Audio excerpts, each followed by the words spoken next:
Terima kasih masih bersama kami. Pemirsa, melalui pemikiran dan gagasannya tentang perdamaian, Paus Fransiskus tak hanya dicintai oleh umat Katolik, namun juga dihormati umat lintas agama. Paus Fransiskus merajut hubungan baik dengan para tokoh lintas iman hingga membuka lebar pintu dialog untuk kemanusiaan. Apakah penerus tahta suci Vatikan Roma akan merepresentasikan internasionalisme gereja Katolik? Atau apakah kardinal dari Indonesia yang memiliki peluang terpilih sebagai paus? Kami telah menyiapkan reportasenya untuk Anda.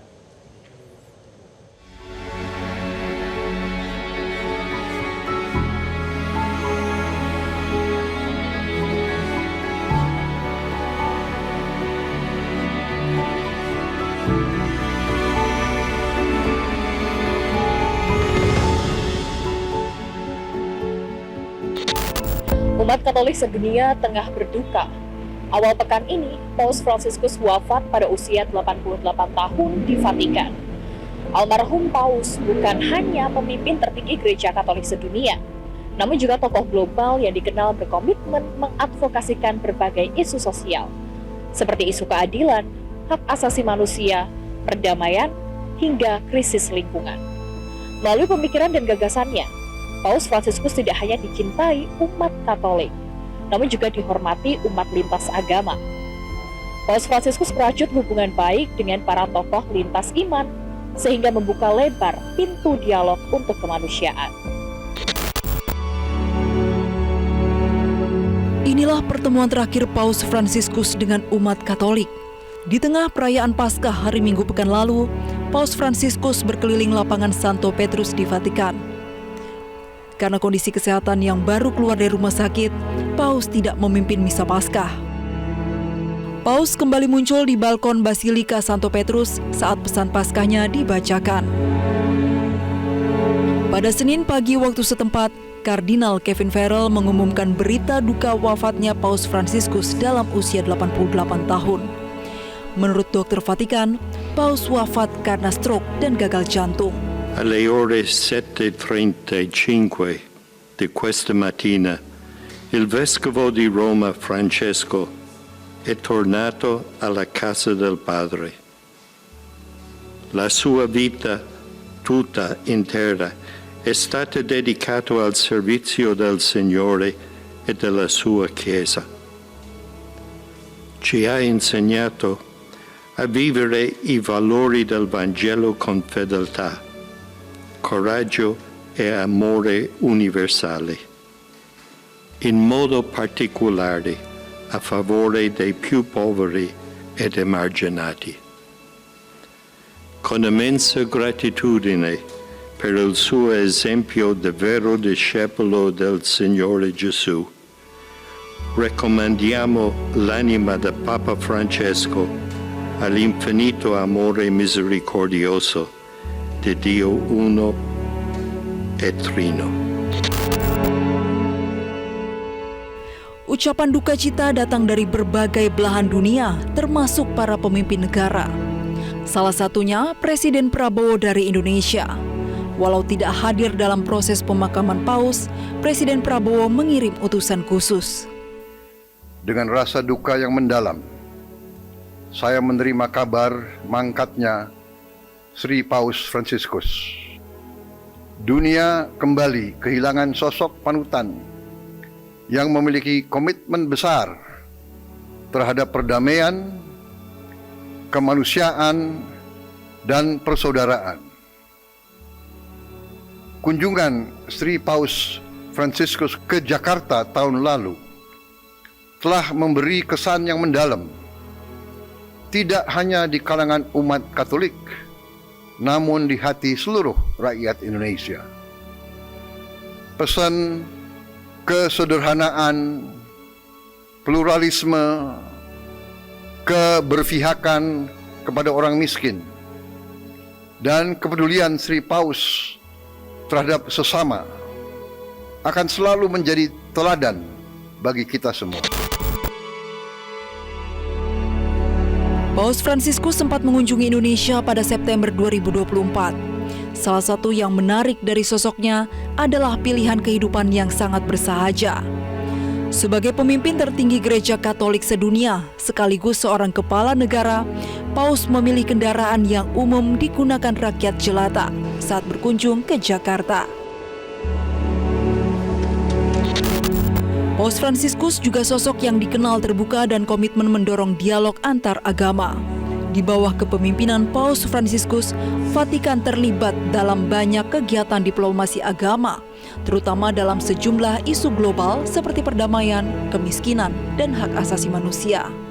Bersama Imam Besar Nasaruddin Umar, Paus Fransiskus menandatangani Deklarasi Istiqlal sebagai dokumen untuk meneguhkan kerukunan umat beragama untuk kemanusiaan.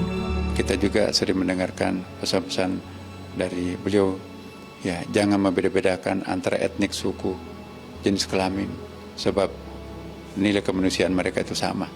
Nah, jadi pesan-pesan universal seperti ini juga kita temukan dalam agama Islam dan juga dalam agama-agama lain.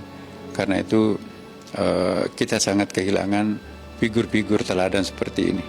Semoga akan lahir tokoh-tokoh seperti ini, kaliber seperti beliau di masa akan datang.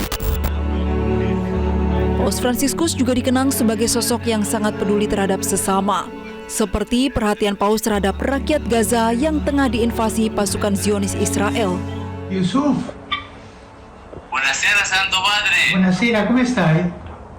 Sto bene, grazie a Dio. Mi scusa, è stato con il Santa Messa. Ah, salam alaikum. Staf Dewan Kepausan di Vatikan, Romo Marcus Solo, meyakini Gereja Katolik akan terus menggemakan nilai-nilai universal yang diperjuangkan Paus Fransiskus. Sudah banyak pihak yang menspekulasi bahwa misi Paus Fransiskus akan berlanjut. Karena beliau ini sangat membuat hal-hal yang betul-betul mengesankan dunia dan membuat orang terpukau dan merasa cocok bahwa ajaran Yesus Kristus itu harus diterjemahkan ke dalam bentuk-bentuk seperti itu. Tentang ajaran tentang perdamaian, bagaimana menciptakan perdamaian, apa yang harus dilakukan, apa yang harus dikatakan, tentang keadilan, tentang integritas lingkungan hidup, tentang memperhatikan orang-orang pinggiran, orang-orang kecil, orang-orang sakit, orang-orang yang berkebutuhan khusus. Sepanjang menjabat, Paus Fransiskus menerbitkan 3 ensiklik. Ensiklik adalah surat edaran Paus untuk Gereja Katolik. Ensiklik kepausan dapat dikatakan mencerminkan visi dan ajaran Gereja Katolik mengenai isu moral, sosial, dan spiritual. Walau tidak setara dogma gereja, ensiklik kepausan dianggap ajaran resmi gereja dan umumnya diikuti umat Katolik. Di tahun pertama menjabat, pada 2013, Paus Fransiskus menerbitkan ensiklik Lumen Fidei, yaitu refleksi mendalam tentang keimanan, menghubungkan ajaran tradisional dengan konteks kehidupan modern, dan menyoroti pentingnya iman sebagai pemandu bagi kehidupan individu dan komunitas. Pada Mei 2015, Paus Fransiskus menerbitkan ensiklik Laudato Si. Ensiklik ini merupakan tanggapan terhadap meningkatnya kerusakan lingkungan yang disebabkan oleh aktivitas manusia. Paus menekankan perubahan iklim, hilangnya keanekaragaman hayati, dan pencemaran lingkungan merupakan dampak pola konsumsi yang tidak berkelanjutan dan ketidakadilan sosial. Paus Fransiskus juga menyoroti bahwa orang miskin dan rentan merupakan yang paling terdampak oleh krisis lingkungan, meskipun mereka seringkali tidak berkontribusi terhadap penyebabnya. Pada Oktober 2020, di tengah pandemi COVID-19, Paus Fransiskus menerbitkan ensiklik Fratelli Tutti. Ensiklik ini menjadi refleksi mendalam Paus Fransiskus tentang persaudaraan dan persahabatan sosial dalam konteks dunia modern yang penuh konflik, ketidakadilan, dan perpecahan. Paus mengajak seluruh umat manusia, terlepas dari latar belakang agama atau keyakinan, untuk membangun dunia yang lebih damai dan adil melalui dialog, kerjasama, dan pengertian satu sama lain. Untuk mengisi kekosongan tahta suci, Dewan Kardinal rencananya mulai menggelar sidang konklav untuk memilih paus baru antara tanggal 6 hingga 12 Mei 2025. Ada 135 kardinal yang memiliki hak untuk memilih dan dipilih sebagai paus. Salah satunya Kardinal Ignatius Suharyo yang kini menjabat Uskup Agung Jakarta. Mungkinkah paus berikutnya berasal dari Indonesia? Selama ini kita mengenal istilah Eropa-sentrisme. Nah, dengan kehadiran Paus Fransiskus, itu ideologi Eropa-sentrisme ini sudah mulai bergeser, dan juga oleh karena nuansa internasionalisme Vatikan yang begitu kental dan karakter atau hakikat Gereja Katolik yang apostolik, yang global dan universal ini, maka tidak tertutup kemungkinan untuk paus berikut ini berasal dari sebuah benua yang lain, bukan Eropa. Umat manusia saat ini menghadapi tantangan yang sama, terutama perubahan iklim, keterbatasan sumber daya, dan berbagai bentuk konflik. Walau memeluk agama yang berbeda, kita harus bekerja sama. Karena berbagai tantangan global hanya dapat kita selesaikan dengan kekompakan. Kita berharap paus baru yang akan dipilih oleh Dewan Kardinal 2 pekan ke depan terus merawat api obor kemanusiaan yang menyala terang selama 12 tahun terakhir kepemimpinan Paus Fransiskus.